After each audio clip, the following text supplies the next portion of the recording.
Hello everyone, Trick is the name, and this is my video game news recap for the week.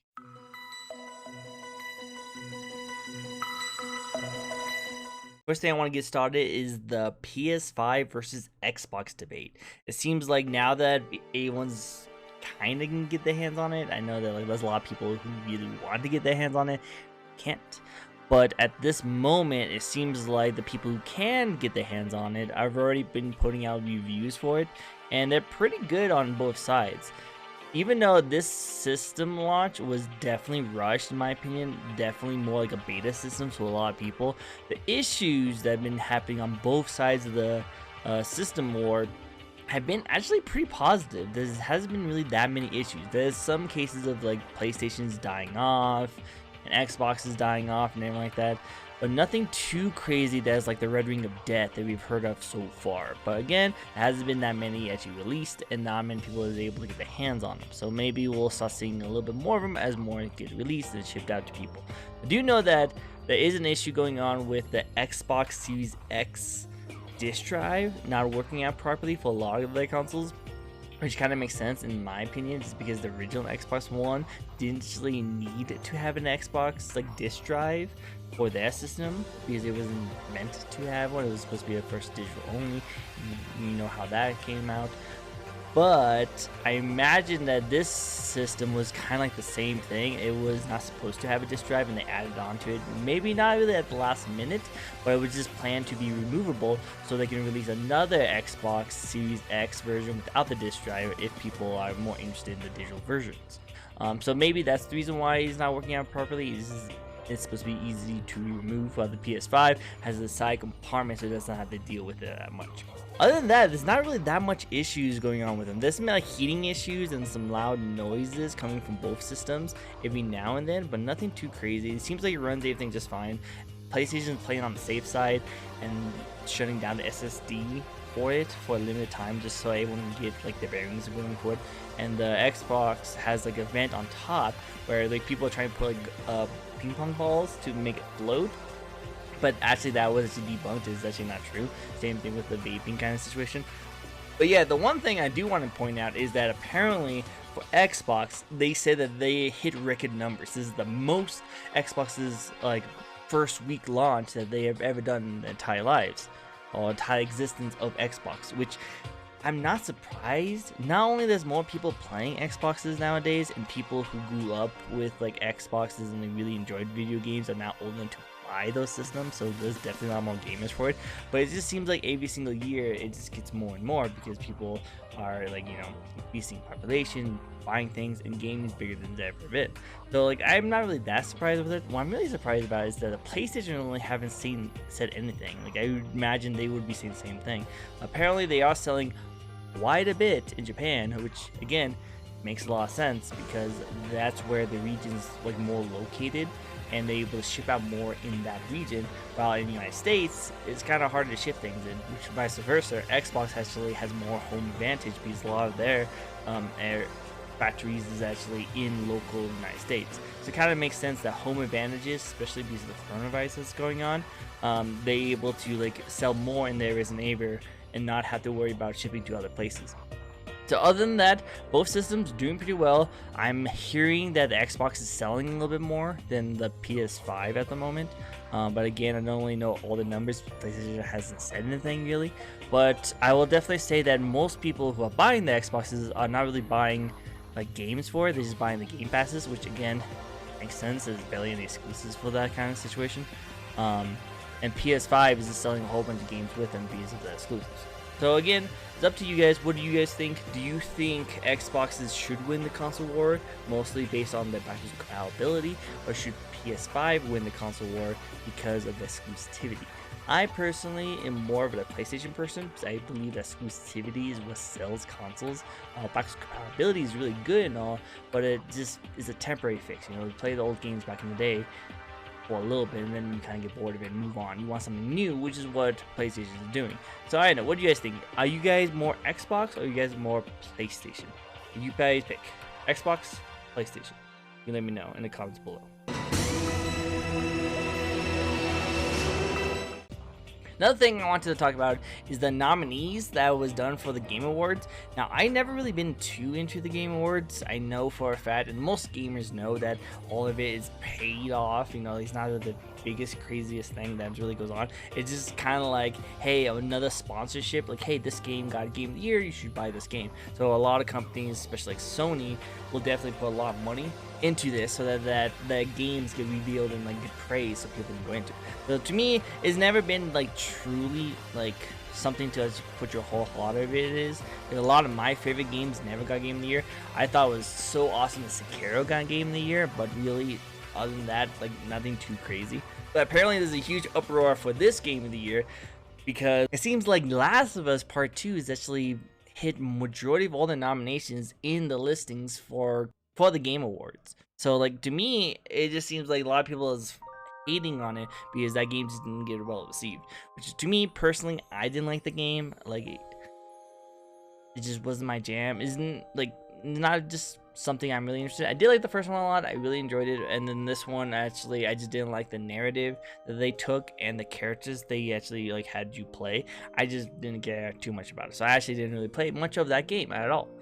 But apparently a lot of people actually took a lot more work into it and actually really did not like the game at all, to the point that it should not be in any of the categories of game awards, which to me, I think that's not true. I think it actually should be praised for a lot of the great things that it did do. But I will definitely say that on all of the Game Awards nominees, it doesn't mean that it's going to win. It just means it got nominated. There's so many things that was nominated but really had no chance of winning. Like this year, like the Game of the Year nomination is Doom Eternal, Final Fantasy Remake, Ghost of Tsushima, Hades, Animal Crossing, and of course Last of Us Part 2, which in my opinion I would love to have Ghost of Tsushima is going to win, but I'm pretty sure Animal Crossing is probably going to win just because of the significance they had during the pandemic, so I probably think that's going to win.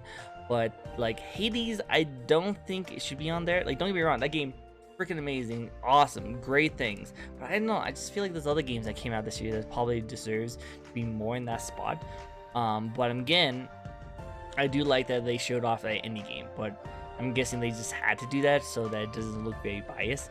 But I know most of the games that's on here are pretty exclusive for like big end companies, and I guess people just didn't like the fact that Last of Us Part 2 is part of there, which again I don't think is really that bad.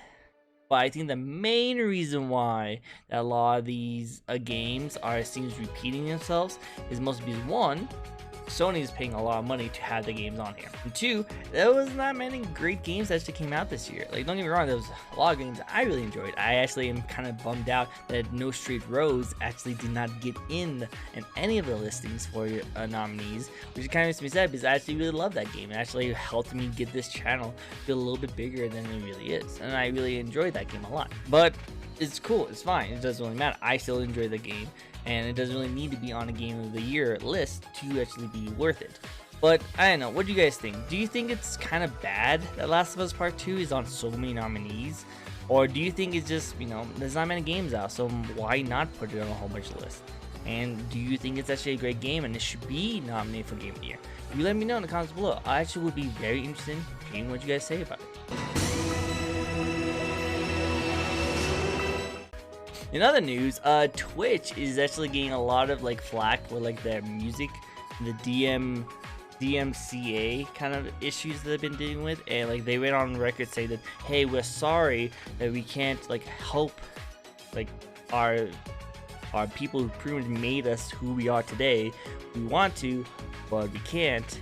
But it's not really that they can't, it's just really they just don't want to deal with it, because the way they want to like actually ban content creators for all that kind of stuff is to prevent it from any of the music being able to release, because that's pretty much what's going on.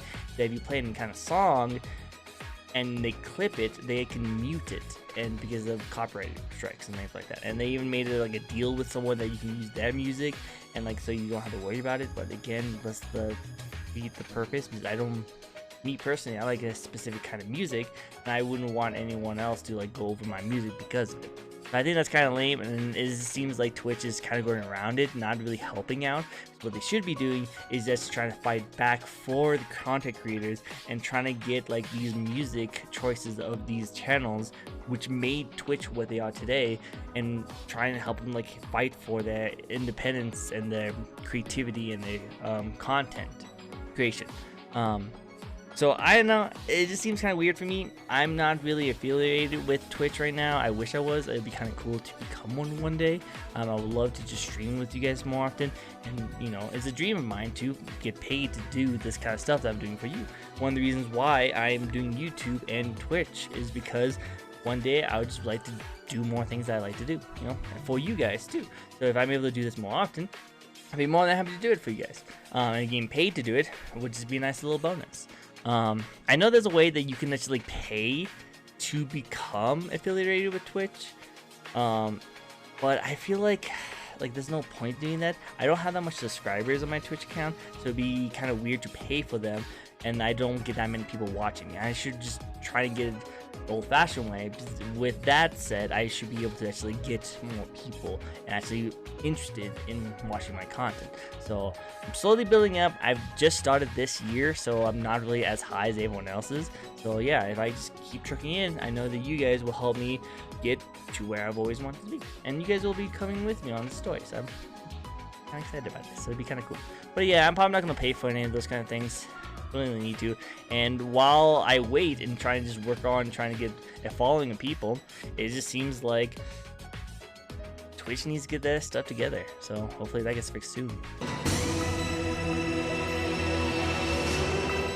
And now a little bit of anime news. Not too much stuff is going on. You know, there's still like VTubers being huge and like dominating feeds. I definitely know that I have my select few that I really enjoy watching.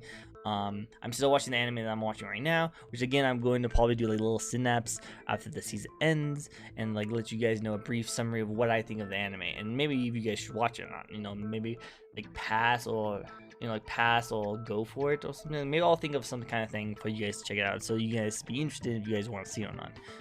But the really cool thing about it is that the new seasonal anime coming out next season is actually looking really good. Apparently there's gonna be some really good stuff going on.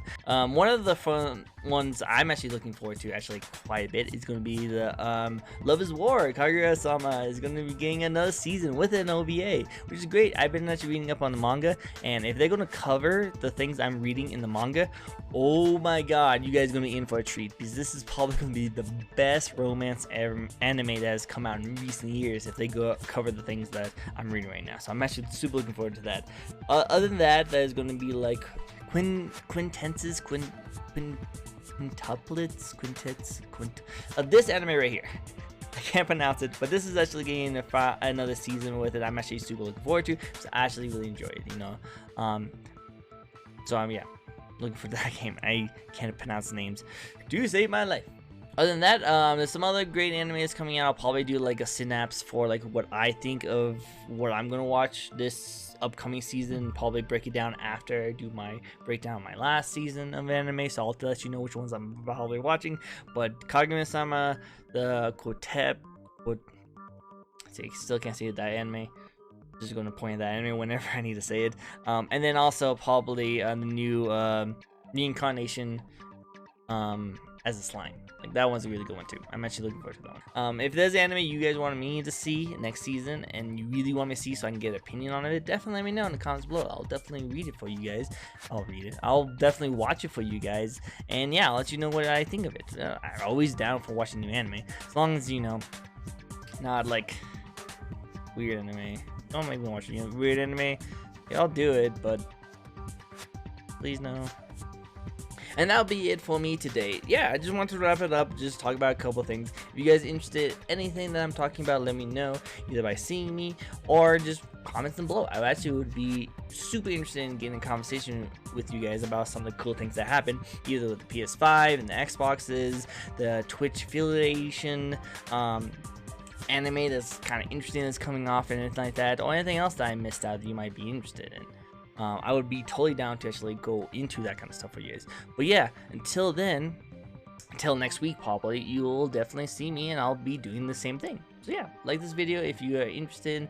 But I'll see you guys next time, and I hope you guys have yourself a nice day. Bye.